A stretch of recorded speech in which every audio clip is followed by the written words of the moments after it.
Hello, everyone, and welcome to Civic Platform. This is your host, Zuher Almusre.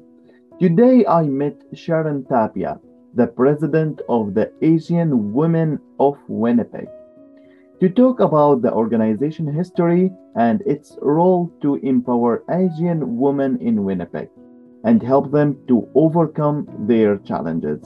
So let's find more details from this episode from Civic Platform.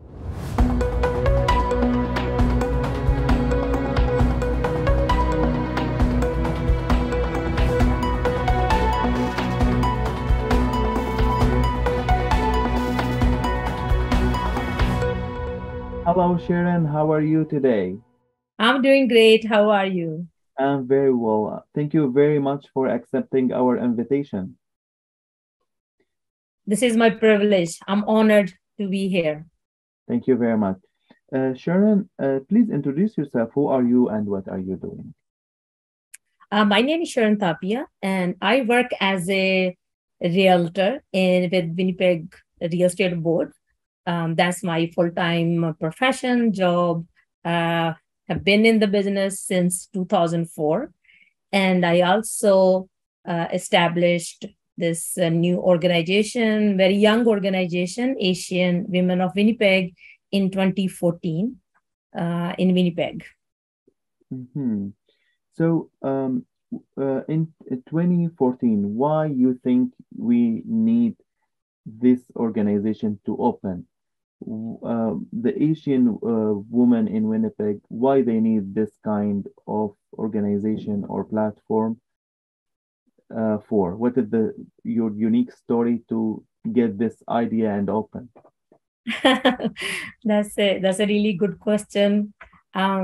Since I came to Canada Mhm. from, let's say, 1996, I have been volunteering with many organizations. I started from a volunteer work with the Gurdwara. We were going to. My uncle was very much involved, and I never volunteered before. Let's put it that way. So that was my starting point.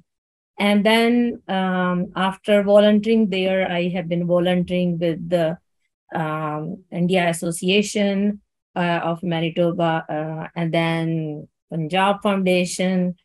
Then when I joined Winnipeg Real Estate Board, I started volunteering as well because they were doing so much for women's shelter. And I think after slowly doing that, I found it's very refreshing to volunteer, very satisfying, um, doing something different, and not getting paid, but getting the satisfaction. Like it's like having having on some sort of a drug, and you get the feel of it. It's very satisfying when we are working with a client and we find a house after so many days, or doing house hunting in that market, and after when you find it, you feel so good. And I think when the work in the real estate is very challenging. It's a different kind of challenges you face, the rejections you face, because you deliver and then you get paid. And on the other hand, when you're doing volunteer work without getting paid, and delivering something and connecting with the people, getting to know them better and making a difference. I think with all that experience, I just realized that there is no platform for women only. All the organizations, whether it's even for the shelters, for the real estate board, everywhere you go, it's a man dominating thing. And in certain ways, they're delivering things. And nothing wrong with that either. But I find that women, and especially Asian women, South Asian women, there is no platform and they don't have enough representation. on a higher level. They are doing so much work. So many women I met who did so much, but there's no recognition for them. All the recognition is going. It's not like only recognition thing, but still the amount of work they're doing, there is no spotlight for them at all. That's what my experience was. And with few friends, we decided, what, we need to have an organization which will only do things for women. Because every organization working with different criteria, but the amount of women are working, it doesn't matter if it's a house front, whether it's a work front or volunteer work. They are doing so much and keeping the family, work, volunteer work, all the balance, and taking everything in and working 24 hours, let's put it that way. Mm-hmm. So we thought we need to do something about women and all the things. I think we started with celebration of Mother's Day. If you look at any woman, or let's say ordinary but extraordinary women, which we all are, looking after the family, which is unpaid and never-ending job, especially when you are a mom, and then keeping the families together. And I say Asian women because I find that Asian women have the dual responsibility culture-wise. They are not like just married to a person, it's a marriage of families. And the amount of work and the pressure on them, and they don't have any place as an immigrant woman and living without your parents in the same country. I find it's very, very difficult for new immigrants, especially, to go to a place, share their problems, find a solution, sit with somebody who can tell you from experience, let's put it that way, or give you advice where you need one.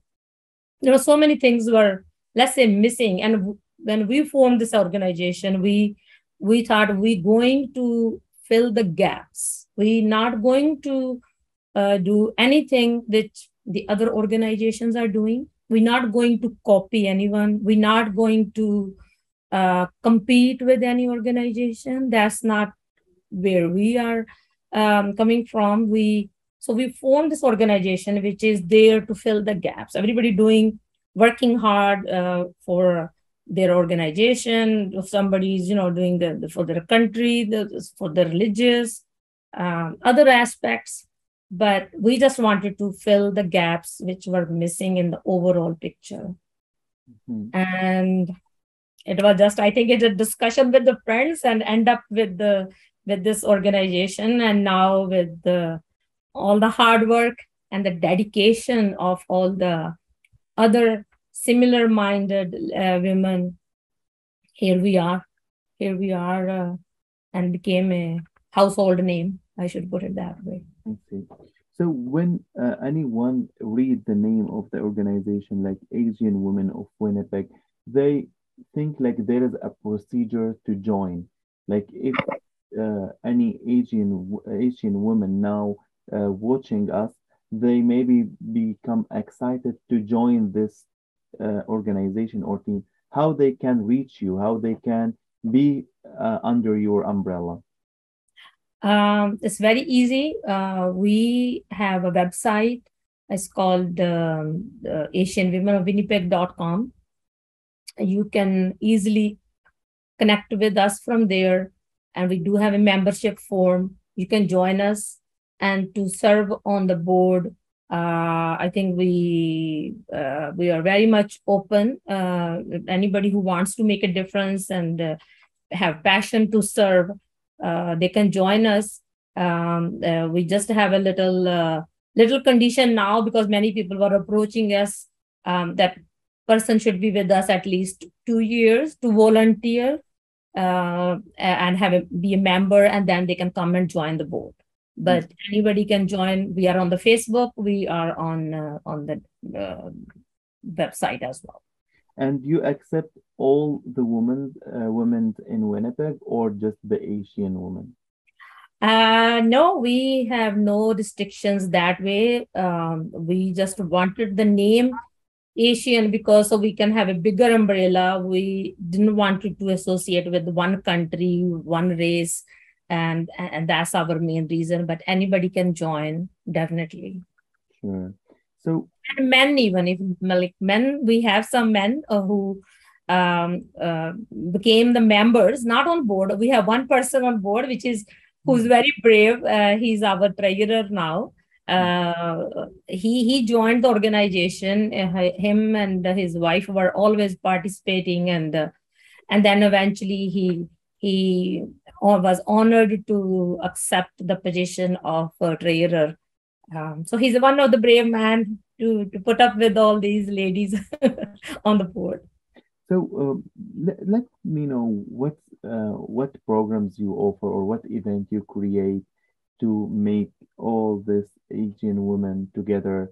So what's the main programs you run in your organization?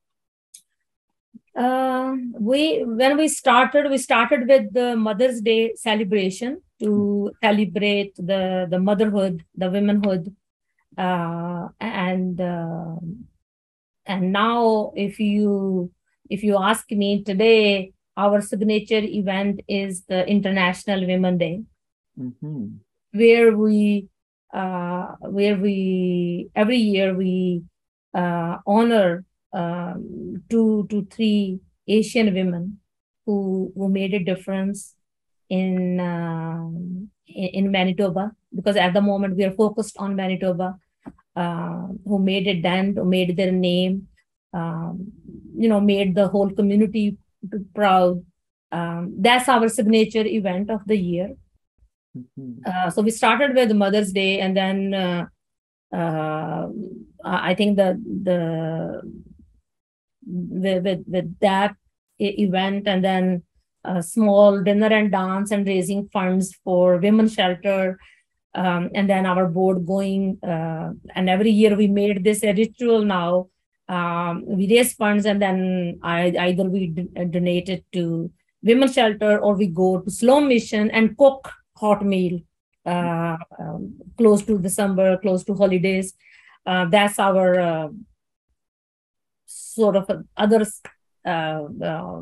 permanent thing of the year. And then we also started celebrating a North Indian festival, and there were 2 reasons to celebrate for that one. And the reason we decided to celebrate is in old times, the celebration is actually for a new beginnings, a newcomer, new family member in the family. And it used to celebrate the birth of a boy, or to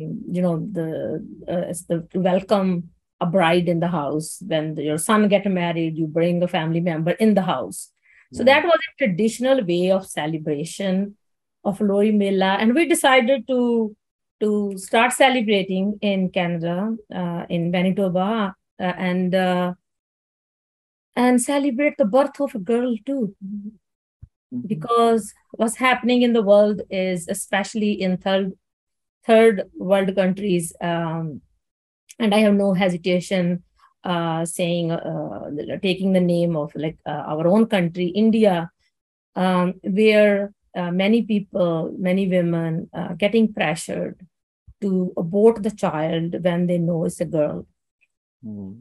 And if you look at the stats, compared to men, compared to the ratio of boys and girls in India, and even in China and many other countries, where they don't feel confident or maybe comfortable having a girl in the family, because they considered girls as a burden, as a more duty, or give a dowry, and I don't know, many other things. It's not like one thing.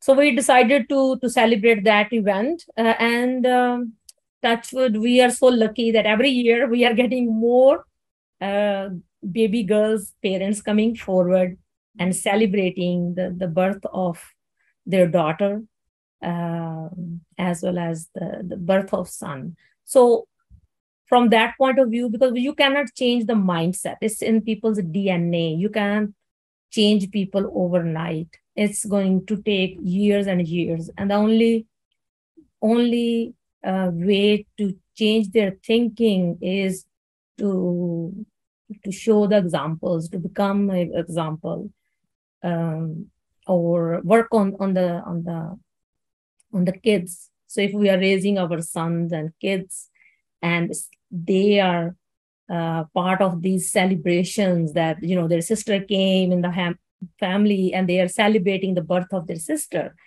or the grandparents seeing the change in the community, seeing the change in the mindset, because people slowly changing.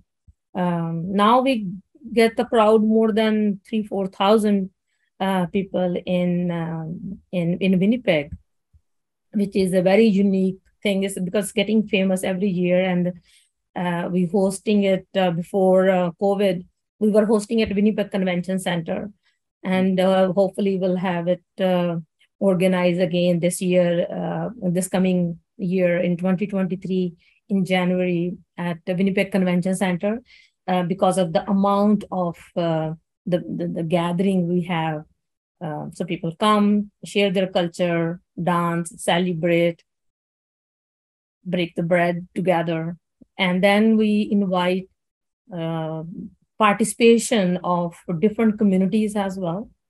You have to invite me too to cover it. Definitely. You mark your calendar for January, I think 14th or 15th, because the Lori is always on January 13th. So we always celebrate it coming weekend. So many people book in advance for the celebration. So what do we do? The best part, I think maybe that's why it's getting popular. We invite families who registered, so they can come on the stage, and the cultural thing is that they dance around the fire. So it's hard to have a fire and then dance in like indoor. So we have a fake fire already there, and then people come and dance around the fire. So when we started doing this, and then we invited so many other communities, and what I found is there are many communities have similar festivals where they dance around the fire. Different times of the year for different reasons, but it's very common thing. So like Iranian community comes, Chinese community comes, and Aboriginal group comes. So it's not a Lori Mela again, it's not like only traditional Punjabi festival. It became a multicultural festival because of the participation. And I think with the hosting this kind of event, we are not solving one problem. I think we are handling many different things in a very soft way. We are changing the mindset. We are connecting our kids to the culture. We are celebrating girls' birth, and then we are doing a cultural exchange. So all these things is a mutual understanding between the cultures, and gaining respect and understanding that underneath we are all the same. We all care about our families. We love our families, and we can do anything for our families, right? And it's good. Your celebration gets double when you are with family and friends. So that's our second popular event of the year. And first one is the International Women's Day. Second is Lori. And third, we cook a hot meal, or we raise funds for a women's shelter. So those are the three things. We dropped Mother's Day celebration. Just for the last two years, we couldn't do anything in person, but we were hosting so many Zoom educational series we started during COVID. That was another platform we found to connect with the people during COVID. It's just because we couldn't do anything in person, and people were very much in a different mental state. So we decided to entertain ourselves, keep ourselves busy, and do something, give back to the community. We end up doing I think the last 2 years we did so many Zoom events. Even though we did Mother's Day by Zoom, where people came, many women came, and they shared what they have learned from their mothers, and they shared what the message they wanted to give to their daughters or kids. So it was a very, very nicely done. And then we did a second half of that program. We did a Bollywood concert where we had singers from UK, and they husband-wife team, and they sang all the Bollywood songs. The people were, and that couple can sing like so many in so many different languages, even. So people were writing in the chat and asking them to sing this song and that song, and it was a huge success. But then last year we couldn't do that either. I think we had other commitments, and family comes first always. But we dropped. It's just, I shouldn't say dropped, but we couldn't do the Mother's Day event. And this year everything was in so much limbo. We didn't know when everything gonna close, so we were not able to do anything else. But those are 3 events.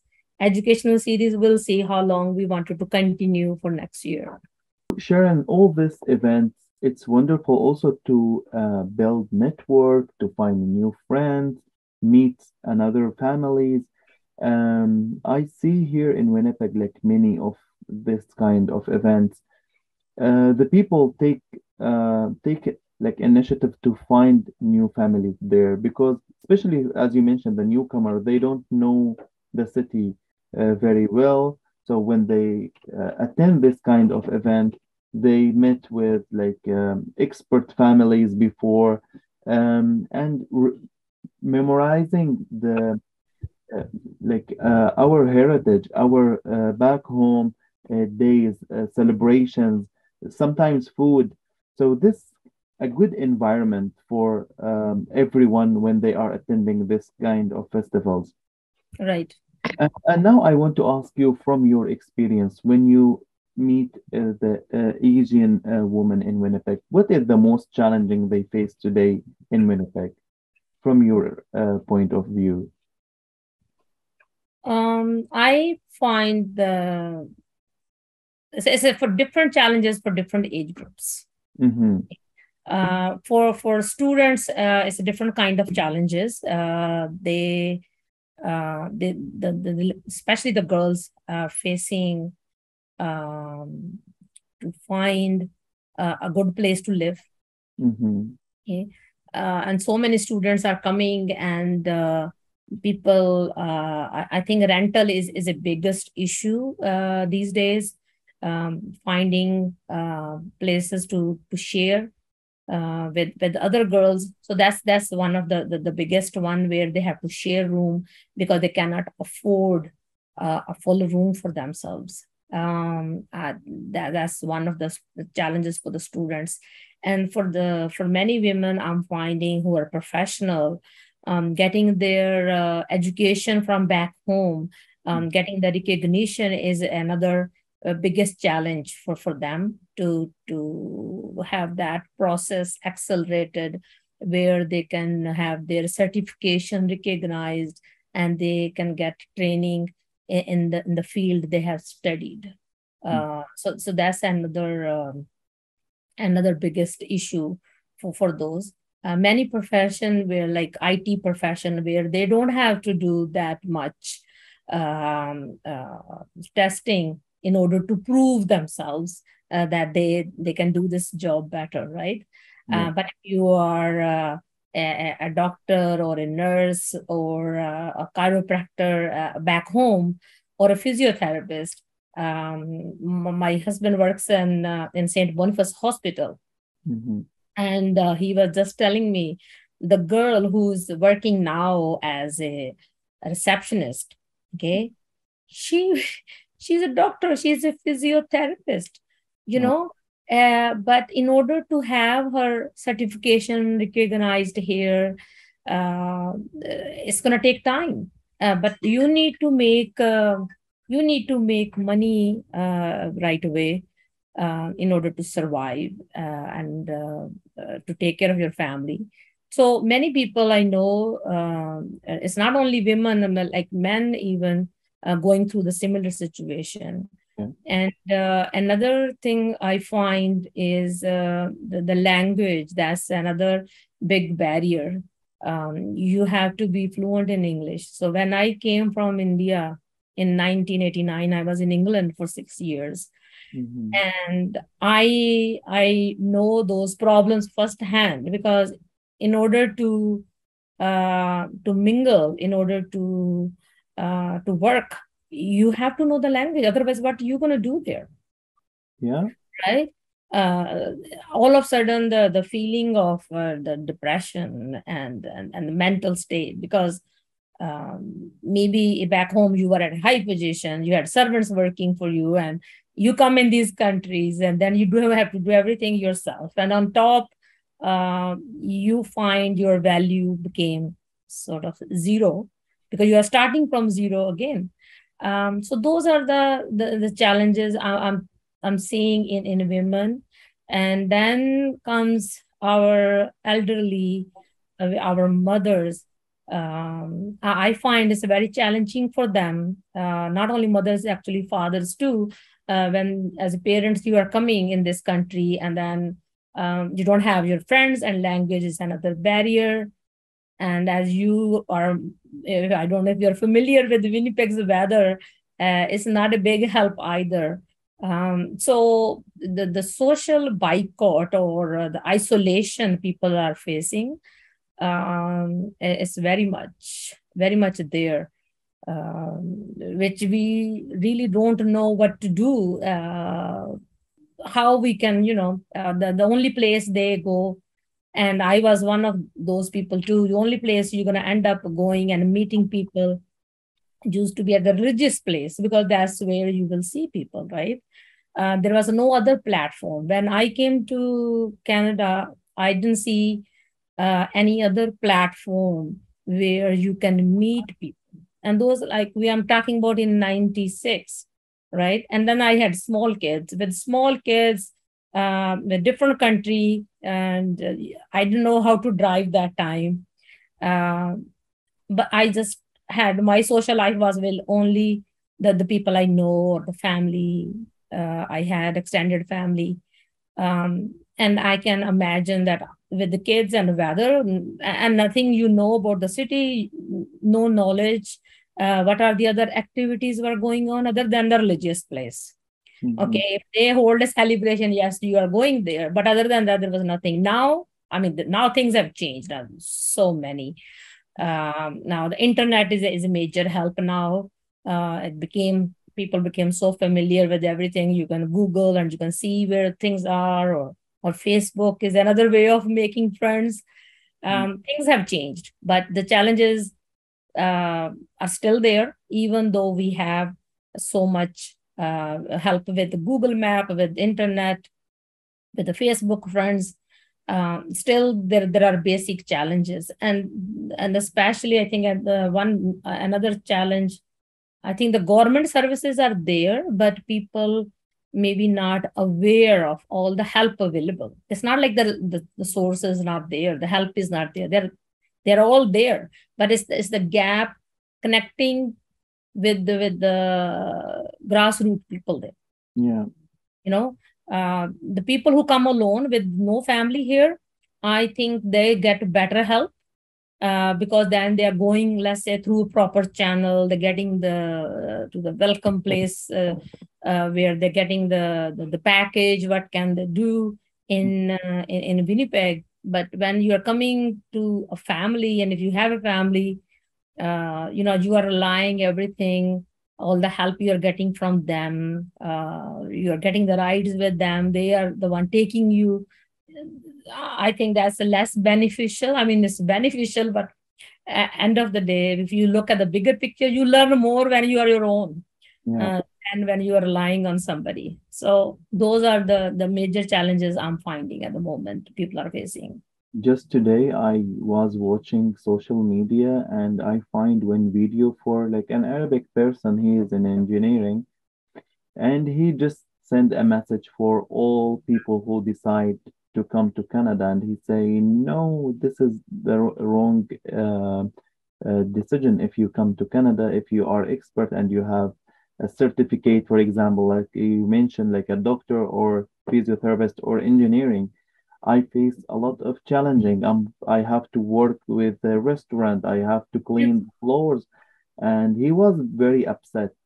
But in the other hand, I am one of this uh, examples. I came to Canada 3 years ago with zero English, and I was a TV producer in my back home.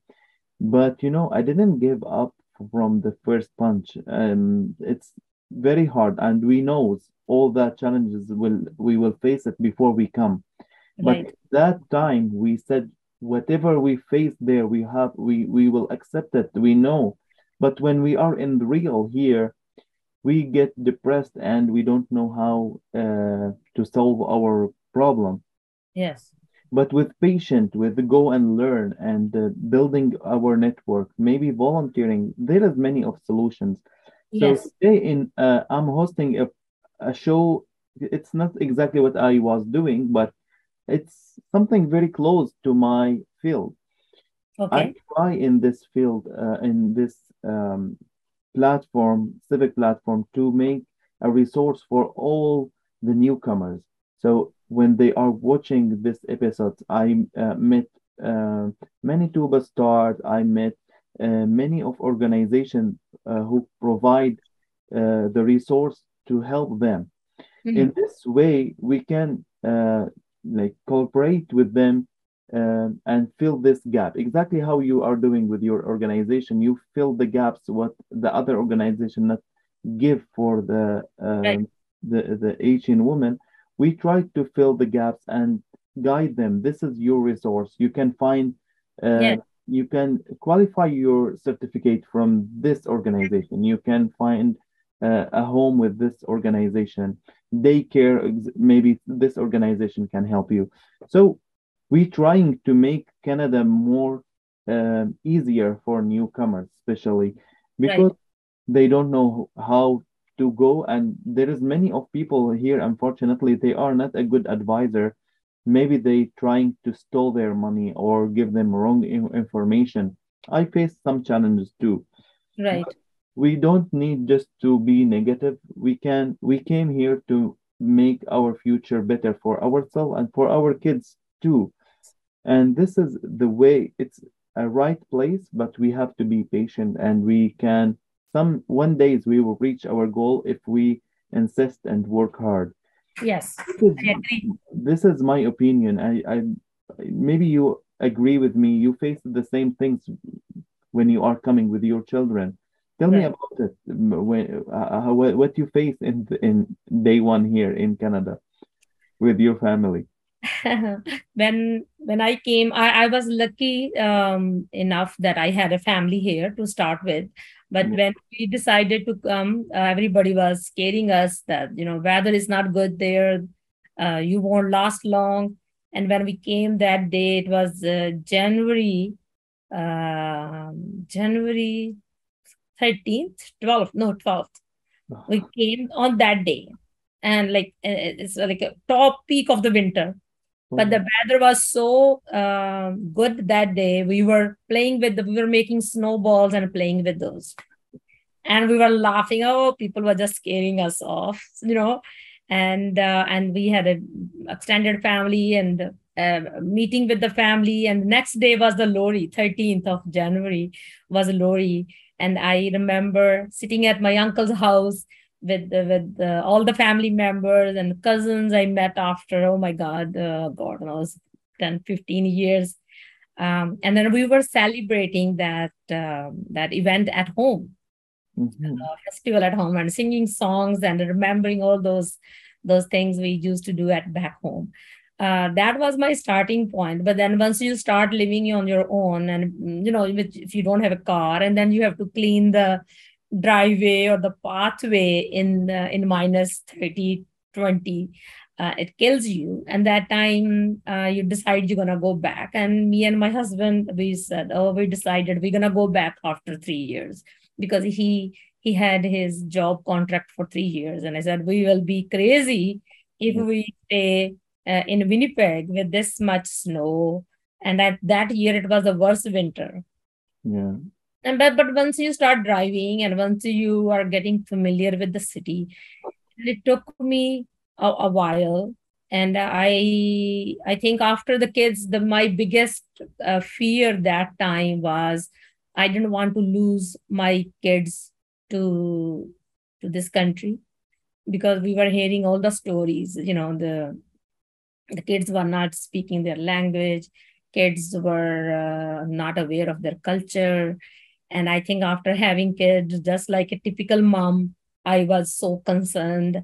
I remember when my parents came and they bought Indian clothing for my daughter and my son. And my daughter, even though she was so young, she said she doesn't want to wear those clothes, because she was considering herself, she's not Indian, she is British, because she was born in England. And I was thinking, oh my God, they like kids not going to because they were watching English TV cartoons all the time. And my husband is a British born too, but he still he was able to speak and understand the language.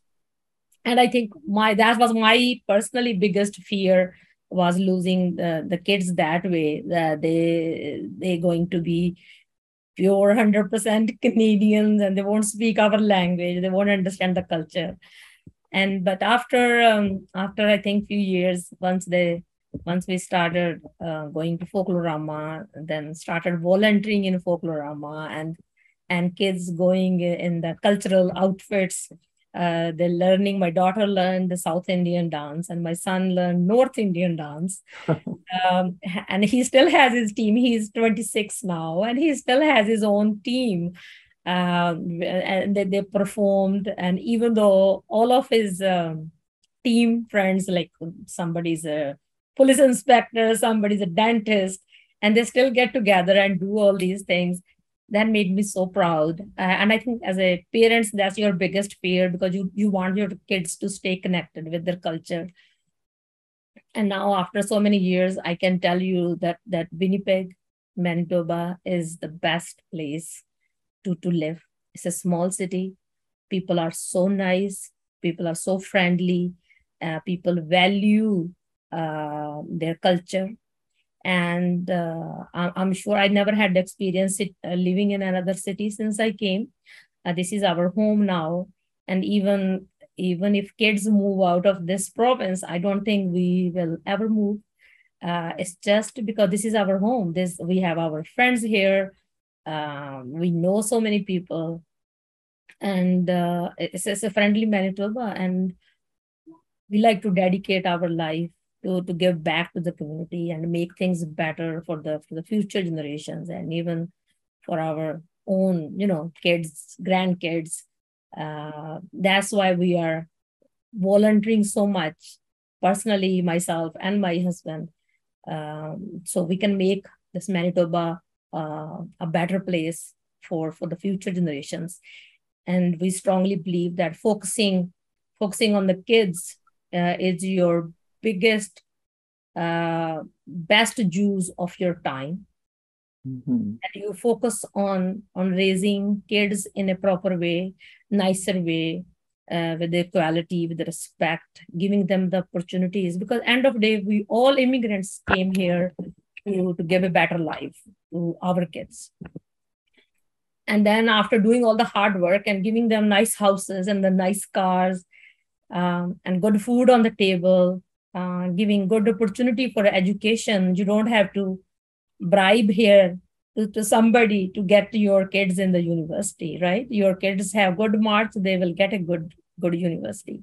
Yeah. So we know the value of these things, because where we came from, for every single thing you have to bribe somebody. Even to get girls marry, you have to give the biggest dowry. You have to, that's why people feel the way they feel towards their daughters, the way they feel that this is such a stressful world and not a good idea to have a daughter, right? But in this country, you having equal opportunities for your son, for your daughter, and they both, like, getting the education, they're getting the profession they wanted to be.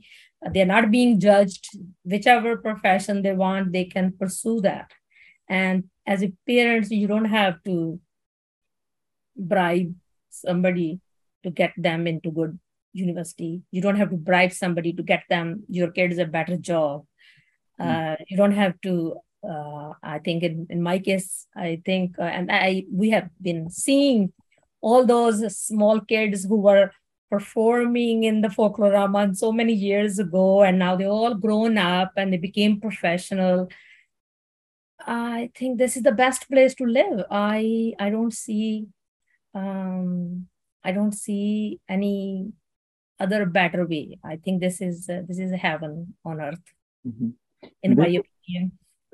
Sharon, I'm sorry to interrupt, but there is like a question. It comes to me when I meet people. Maybe that same question come to you because you are in this position as a president. Um, there is some. I don't want to highlight like Asian women or some women from the immigrants or newcomer. They have some fears. They come with very uh, high exciting, but when they think about parenting their kids, they have these fears. They once one of these fears for them, for example, the Muslims family, they think maybe their daughter one day would not wearing a hijab.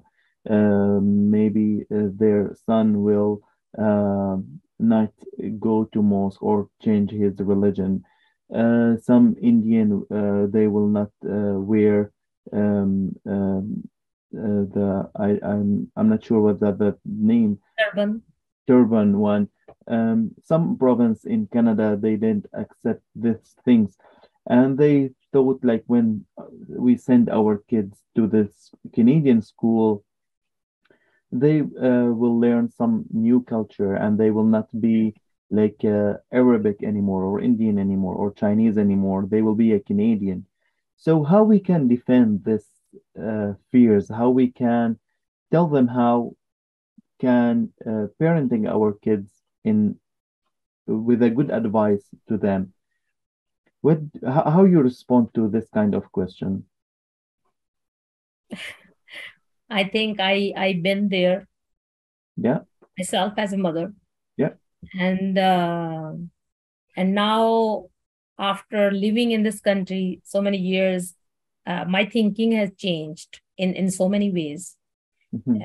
in a better way, and to become a better human, to become a better contributor to the society.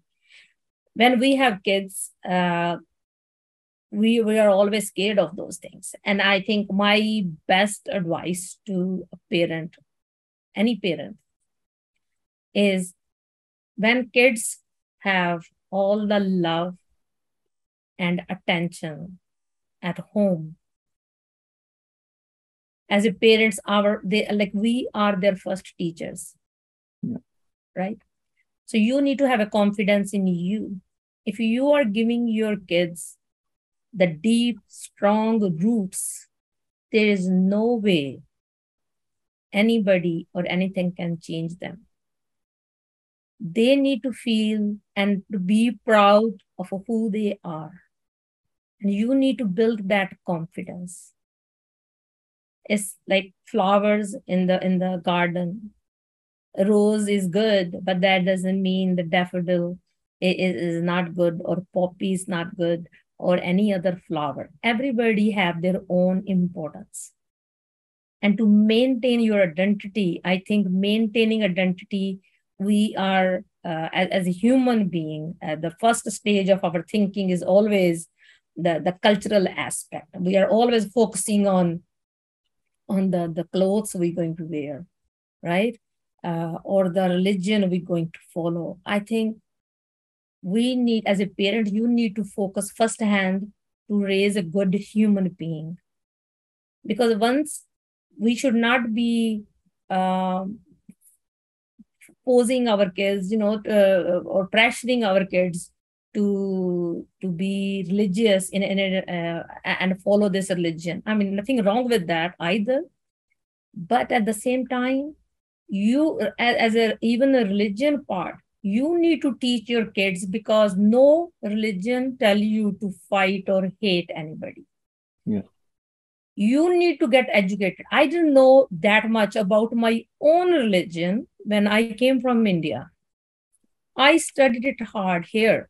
I learned what is the meaning of our religion, where we came from, what are our roots, because those days are gone when you just tell kids and they will follow you. You tell them this is what they're going to wear, and we're going to wear it. This is what you are eating and we're going to eat it. Now, even youngest kid, the moment he start talking, they will ask a million questions, and they don't want to wear this, and they don't want to eat that. They want pizza, they want spaghetti, they don't want their own food. Yeah. That's a very basic thing with the little one even. Yeah. But as a parent, your focus should be to make them a confident child, and to give so much attention and love and the strong roots, because you can only give the roots to your kids, and then you need to give them wings so they can fly, so they can survive in this society and also be proud of who they are. And then at the same time, let them learn all the languages, let them study all the religion, let them learn whatever they want. Like when you are a doctor, you are not saying you will only deal with this kind of patient and not deal with this kind of patient, right? When you, doesn't matter which religion you are, when you're a doctor, you're not worrying about if the doctor is wearing a hijab or doctor is wearing a turban. You want doctor to save your life. Yeah. We are rising above those things. So I know we all came from a very different backgrounds with so much culture in us. But at the same time, Canada is a place where I think you get, the more time you spend with the different cultures, my thinking changed, because I got so much involved in folklore. I had the opportunity to meet people from different cultures. Then I started working as a real estate agent, and many culture, when I deal with men, it's a completely different thing for them to see a woman giving you advice on how to buy the biggest asset of your life, or getting your mortgage approval, or telling you how you should get your credit good, or how to save money. So all these things, they change with the time. They change. You need to have that acceptance. And the best way to not to get scared of other cultures is to get to know the person. When you get to know your neighbor, when you get to know, and kids, their thinking change because they're going in the multicultural schools. You don't want them to go to just one school where everybody is same, because then they will always feel they are different. They are not mingling. They are not part of that society. You wanted to be part of that bouquet as well as have your own ID. And it's a very fine line. And as a parent, I think you need to give attention and the love and the nurture their soft heart, clean heart in a such a way so they can become a better person and they can become advocate of their culture. They should be proud if they're wearing turban or hijab. They should be proud why it's important for them or for their parents, But it takes time and the patience. And if you are in this country and only running after money, and some people not even seeing their kids because they were doing different shifts, let's put it that way. And you leaving the house when kids were sleeping, you coming in the house when kids are sleeping, how much time you are spending with your kids. And you cannot complain after 15 years, oh, what's wrong with these kids? They are not listening to me and they don't understand what I'm telling them. Look at us. We cannot become 100% Canadian because some things will never change. We can wear Western clothes, but when it comes to food, you want your own food. And even your own food, you cannot eat it every day. You want change. You want pizza, you want something else, you want something else. Yeah. 7 days, we are not eating one food to start with, right? Yeah. And when it comes to music, and after 32, 33 years, I still enjoy my own music. When I want to relax, I want my own music. Yeah. And my husband, he grown up with the reggae music. He grown up with other English music. He enjoys that, and nothing wrong with that either. He listens, but he has to listen, right? Yeah. And it's not like I don't appreciate the other music. I enjoy the other music too. But when it comes to my own personal time, I like to hear my own music. Yeah. When I have a choice to drive my car and I can have my music on, I will listen to my music. Something which I understand, which I can enjoy, right? Yeah. Something else will look like giving me headache. And it's not the music. Sometimes you enjoy the instruments only. It doesn't have to have any lyrics. Yeah. So I wish for Asian women of Winnipeg to fill all the gaps. Thank you. Grow more and more. So we reached the end of our episode. So I will give you the mic again if you have a final word to wrap up everything. And really, I appreciate all that value time you gave me. So thank you very much. So your mic with you now. I just wanted to give one last, I shouldn't say advice, but one last helping tip to all that you give your best in whatever you do. This country is a life of opportunities. And please pay attention to your kids. Give them your valuable time because you are providing them the roots and you are giving them the wings. And doesn't matter how high they fly, they will always be connected with the roots if you give them. So love your children and love your family, and everything else will follow. Happiness, success, opportunities. Thank you and God bless. Sharan Tappia, President of Asian Women of Winnipeg. Thank you very much, and I wish you a happiness and bright future for you and your family. Have a good one. Bye. You too. Thank you so much. Bye. We reach the end of our episode. So as you see, there's a lot of challenges Asian women face in Winnipeg. And through this kind of organization, when we are filling all the gaps from the other organization, we can help them even in the small details they face. So if you have any problem or any challenges you face here in Winnipeg, don't hesitate and contact this kind of organization to help you and make you more confident and settle in the city.